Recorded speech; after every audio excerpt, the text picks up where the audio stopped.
ശ്രദ്ധിക്കണേ ചേട്ടാ, ഇതൊരു സ്പെഷ്യൽ ബ്രീഡാണ്. ಊರಿಂದ ಓಡಿ ಬಂದ ಜೋಗಿನ ಅಲ್ಲಾರಿ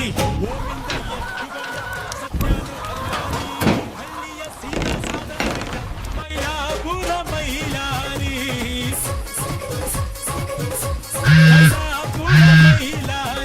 നമ്മുടെ സച്ചിൻ കുറച്ചു ദിവസമായി മിസ്സിംഗ് ആയിരുന്നു. അവനിപ്പോ വലിയൊരു പ്രശ്നത്തിലാണ്. നിനക്ക് ലൊക്കേഷനിലേക്ക് വരാൻ പറ്റുമോ?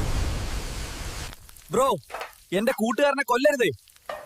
അവൻ നിങ്ങൾ ഉദ്ദേശിക്കുന്നത് പോലെ ഷവായ ഉണ്ടാക്കുന്ന കോഴിയല്ല. നിങ്ങൾ കോഴി സച്ചിന്റെ കാര്യമാണോ പറയുന്നത്? വിഷമിക്കണ്ട, അവൻ ഫാമിലി റൂമിലുണ്ട്. ഇന്നു മുതൽ അവനൊരു പുതിയ മനുഷ്യനായിരിക്കും. ആദ്യം ഞാൻ വിചാരിച്ചു അവരെന്നെ ഷവായ ഉണ്ടാക്കാൻ കൊല്ലുവെന്ന്. പക്ഷെ പകരം അവരെനിക്ക് ഷവായ് ചിക്കൻ തന്നു, അവരുടെ 1ാം വാർഷികത്തിന്റെ ട്രീറ്റ് ആയിട്ട്. ബാംഗ്ലൂരിലെ മസാല ഷവായയുടെ തുടക്കക്കാർ സി ക്ലബ് ഷവായ് ജൂലൈ 15 വാർഷികം ആഘോഷിക്കുന്നു. കൂടുതൽ ഔട്ട്ലെറ്റുകൾ, കൂടുതൽ രുചി. സി ക്ലബ് ഷവായിക്ക് നന്ദി. ഇപ്പൊ എന്റെ കൂട്ടുകാരൻ സച്ചിൻ കോഴിത്തരമൊക്കെ വിട്ട് ഷവായ അഡിക്റ്റ് ആയി മാറി. എങ്ങനെ ആകാതിരിക്കും? അമ്മാതിരി പൊളിയാണ് ഇവിടുത്തെ ഷവായ.